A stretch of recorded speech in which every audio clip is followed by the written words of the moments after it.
നമ്മളായിട്ട് അറിഞ്ഞാൽ നമ്മൾ ആരാന്ന് ജനത്തിനറിയാം. നമ്മൾ പറയണ്ട മല്ലികാ സുകുമാരൻ എവിടെ നിന്ന് വരുന്നു, അത് ആരുടെ മോളാണ്, എന്താ അവരുടെ കുടുംബം, എല്ലാം അറിയാം.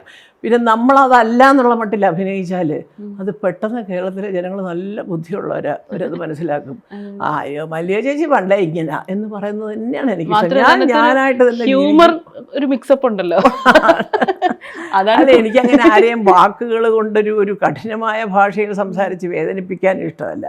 പക്ഷേ എങ്കിലും തെറ്റ് ചെയ്താൽ ഞാൻ പറയാം അത് വേണ്ടായിരുന്നു എന്ന് ഞാൻ പറയാറുണ്ട്. അതിപ്പം ഞാനങ്ങനെ പറയുന്നത് കൊണ്ട് ഇനിയിപ്പോൾ സർക്കാരിൻ്റെ ഭാഗത്തു നിന്നാണെങ്കിൽ പോലും ഏത് മന്ത്രിസഭയുടെ കാര്യമല്ല ഞാൻ പറയുന്നത് ആത്മാർത്ഥമായൊരു കാര്യമാണെന്ന് അവർക്കറിയാം. ഞാനല്ലാതെ രാഷ്ട്രീയമായതുകൊണ്ട് കുറ്റപ്പെടുത്താൻ വേണ്ടി ഞാനൊന്നും കണ്ടുപിടിച്ച് പറയാറില്ല. അത് വേണ്ട സാർ, അതൊരു ശരിയാവുന്ന ഇത് എന്ന് പറഞ്ഞിട്ട് എന്താ തെറ്റ്? എനിക്ക് ഒന്നും വേണ്ട, എനിക്ക് ശമ്പളവും വേണ്ട, സർക്കാരൊന്നും വേണ്ട. പക്ഷേ ഞാൻ എല്ലാ സർക്കാരിലുള്ളവരോടും എനിക്കറിയാം. പക്ഷേ ഞാൻ ഒരു 4-5 വർഷം നടന്നിട്ട് നടക്കാത്തൊരു കാര്യമെന്നപ്പോൾ ഞാൻ ആലോചിച്ചോ പാവം എൻ്റെ അച്ഛനൊക്കെ കതറുമൊക്കെ ഇട്ട് വലിയ കോൺഗ്രസ്സുകാരനായിട്ടൊക്കെ നടന്നിട്ട് ചെയ്തേനേയും ഞാൻ തന്നെ നേരിട്ട് പോയി പല പ്രാവശ്യം ബുദ്ധിമുട്ടിച്ചെങ്കിൽ നടന്നേനേയും. പക്ഷേ അധികം ബുദ്ധിമുട്ടിക്കാതെ ഒറ്റ പ്രാവശ്യം ഞാൻ പോയി കണ്ടു. 2018 ഈ എല്ലാ ഡാമും കൂടെ തല്ലാതെ ഈ ആൾക്കാർ പറഞ്ഞ പോലെ അവിടെ എപ്പോഴും അങ്ങ് വെള്ളം കയറുകയൊന്നുമല്ല. 2018 ഈ 3-4 ഡാം തുറന്ന് അത് എന്ന് പറഞ്ഞാൽ ഇപ്പം ഞാൻ താമസിക്കുന്ന ഏരിയയിൽ വെള്ളം വന്നെന്നിരിക്കട്ടെ, ഇവിടെ PMG ജംഗ്ഷനിൽ VM സുധീരൻ പോകുന്നുണ്ട് ബോട്ടിനകത്ത്. അപ്പോൾ അവിടെ വരെ കോസ്മോ ഹോസ്പിറ്റലിൻ്റെ താഴത്തെ ഫ്ലോറിൽ വെള്ളം കയറി.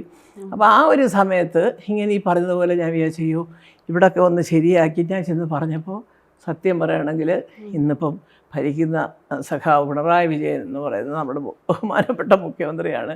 ഇമ്മീഡിയറ്റായിട്ട് പറഞ്ഞു ഞാൻ പറഞ്ഞു സാറേ എൻ്റെ വിഷമം മനസ്സിലാക്കണം, ഞാൻ ഒറ്റയ്ക്കാണ്, മക്കളില്ല, കൊറോണയാണ്, പുറത്തിറങ്ങരുതെന്ന് പറയുന്നു, വീട്ടിൽ വന്ന് വെള്ളം കയറുന്നത് എന്തോ ഈ നമ്മൾ ഇറങ്ങി ഓടാതിരിക്കാൻ പറ്റുമോ, കൊറോണയാണേ ഞാനിവിടെ കിടന്ന് മുങ്ങിച്ചെത്തോളം എന്ന് പറയാൻ പറ്റുമോ?